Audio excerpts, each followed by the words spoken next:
Welcome back to Readings with Mama Warrior. So we're going to continue with The Adventures of Huckleberry Finn by Mark Twain, and we are on chapter 2. We went tiptoeing along a path amongst the trees, back toward the end of the widow's garden, stooping down so as the branches wouldn't scrape our heads. When we were passing by the kitchen, I fell over a root and made a noise. We scrunched down and laid still. Miss Watson's big person named Jim was sitting in the kitchen door. We could see him pretty clear because there was a light behind him. He got up and stretched his neck out a minute, listening. Then he says, "Who da?" He listened some more. Then he came tiptoeing down and stood right between us. We could have touched him, nearly. Well, likely it was minutes and minutes that there wasn't a sound, and we all there so close. There was a place in my ankle that got to itching, but I dasn't scratch it. And then my ear begun to itch, and next my back, right between my shoulders. Seemed like I'd die if I couldn't scratch. Well, I noticed that thing plenty times since. If you are with a quality, or at a funeral, or trying to go to sleep when you ain't a sleepy, if you are anywheres where it won't do for you to scratch, why, you will itch all over and upward of 1,000 places.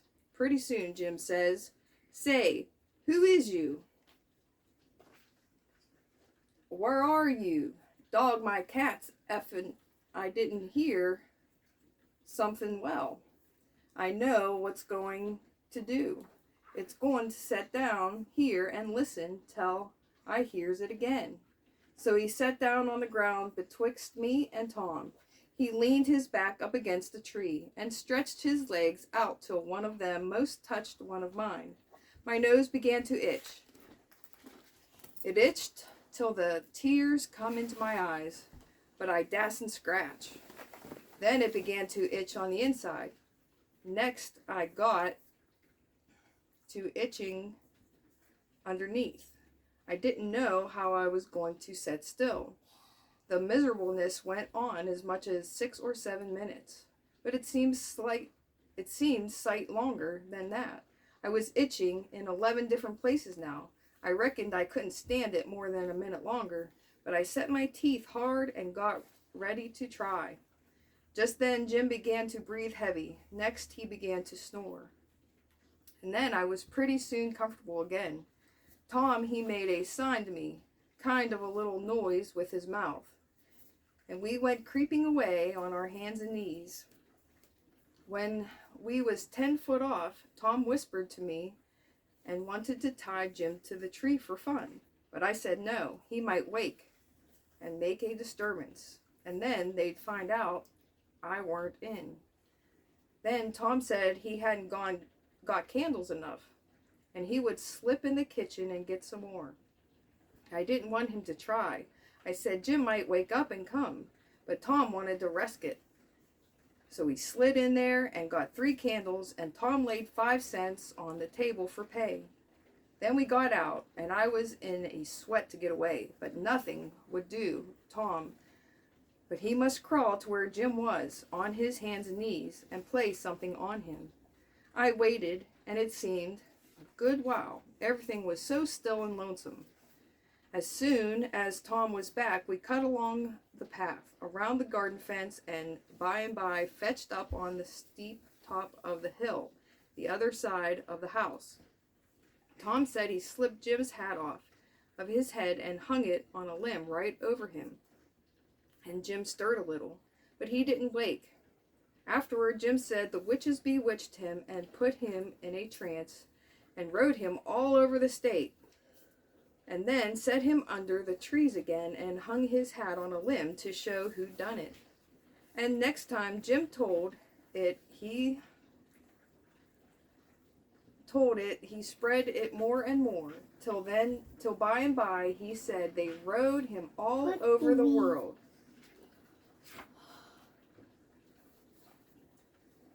and tried him most to death, and his back was all over saddle boils. Jim was monstrous proud about it, and he got so he wouldn't hardly notice the other people. People would come miles to hear Jim tell about it, and he was more looked up to than any person in the country. Strange people would stand with their mouths open and look him all over, same as if he was a wonder.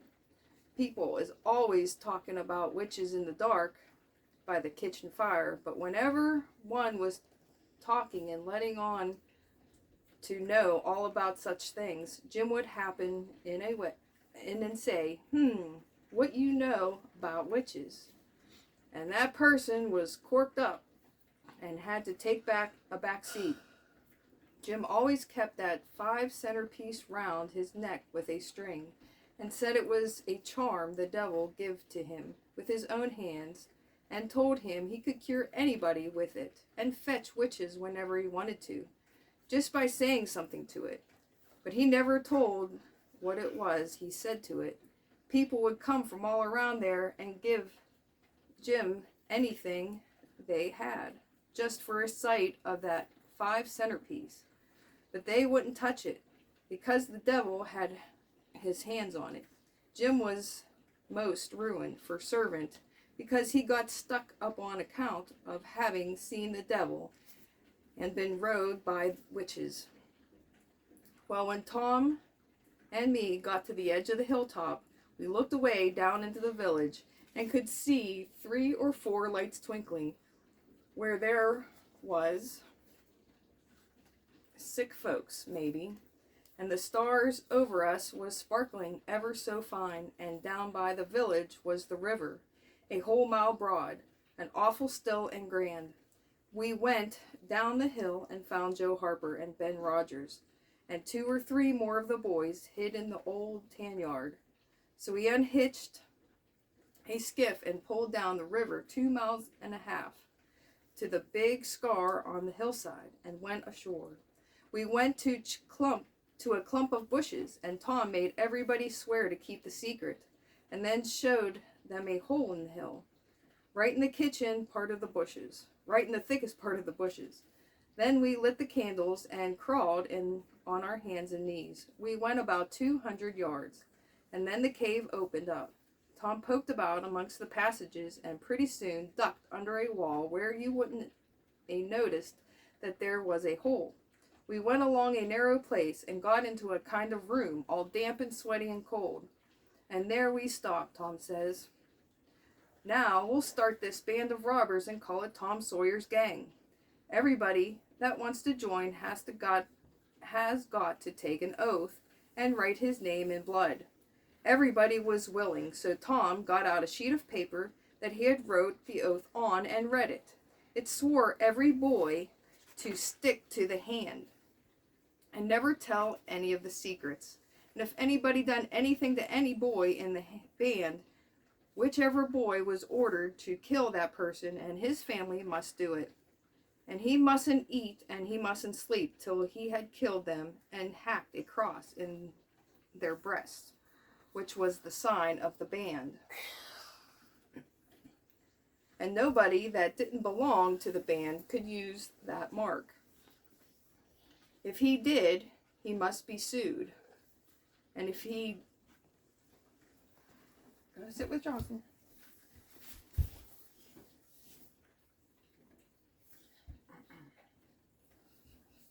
And if he'd done it again, he must be killed.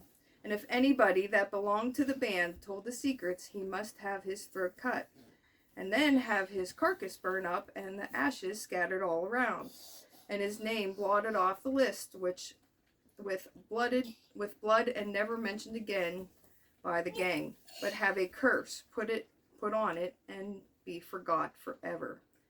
Everybody said it was a real beautiful oath, and asked Tom if he got it out of his head. He said some of it, but the rest was out of it. Pirate books and robber books, and every gang that was high-toned had it. Some thought it would be good to kill the families of boys that told the secrets.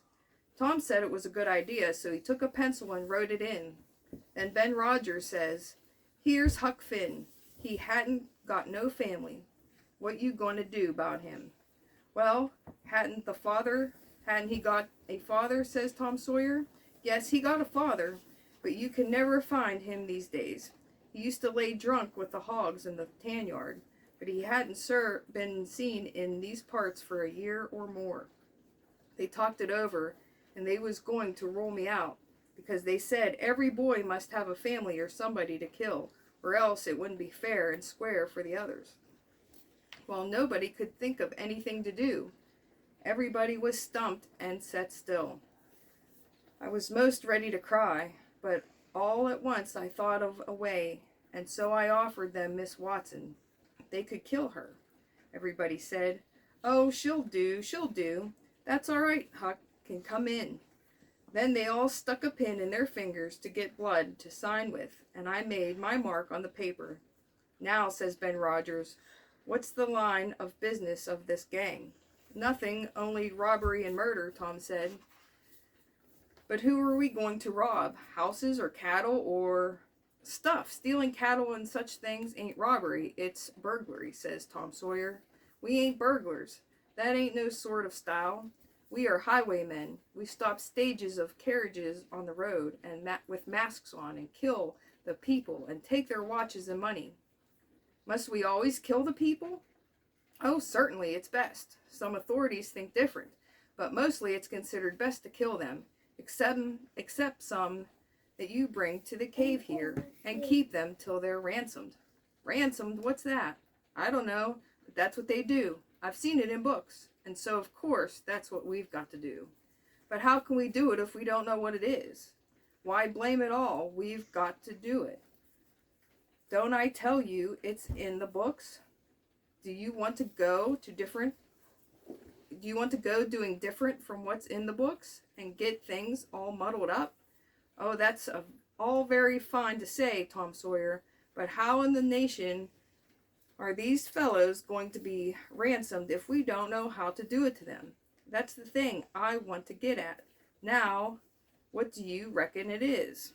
'Well, I don't know, but perhaps if we keep them all till they're ransomed, it means that we will keep them till they're dead.'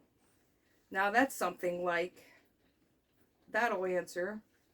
Why couldn't you said that before? We'll keep them till they're ransomed to death, and bothersome lot they'll be too, eating up everything and always trying to get loose.' 'How you talk, Ben Rogers. How can they get loose when there's a guard over them, ready to shoot them down if they move a peg?' 'A guard?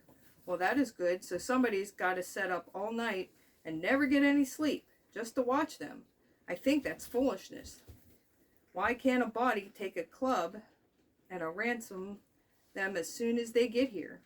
'Cause it ain't in the books, so that's why. Now, Ben Rogers, do you want to do things regular or don't you? That's the idea. Don't you reckon that people that made the books knows what the correct thing to do? Do you reckon you can learn 'em anything?' 'Not by a good deal, no sir. We'll just go on ransom them right away, the regular way.' 'All right, I don't mind, but I say it's a fool's way anyhow. Say, do we kill the women too?' 'Well, Ben Rogers, if I was as ignorant as you, I wouldn't let on. Kill the women? No, nobody ever saw anything in the books like that. You fetch them to the cave, and you're always as polite as pie to them, and by they fall in love with you and never want to go home anymore.' 'Well, if that's the way, I'm agreed, but I don't take no stock in it. Mighty soon we'll have the cave so cluttered up with women and fellows waiting to be ransomed that there won't be any place for the robbers. But go ahead, I ain't got nothing to say.' Little Tommy Barnes was asleep now, and when they walked him up, he was scared and cried, and said he wanted to go home to his ma, and didn't want to be a robber any more. So they all made fun of him and called him a crybaby, and that made him mad. And he said he would go straight and tell all the secrets. But Tom give him 5 cents to keep quiet, and said we'd all go home and meet next week, and rob somebody and kill some people.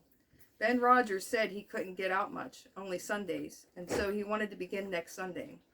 But all the boys said it would be wicked to do it on Sunday, and that settled the thing. They agreed to get together and fix a day as soon as they could, and then we elected Tom Sawyer first captain and Joe Harper second captain of the gang, and so started home.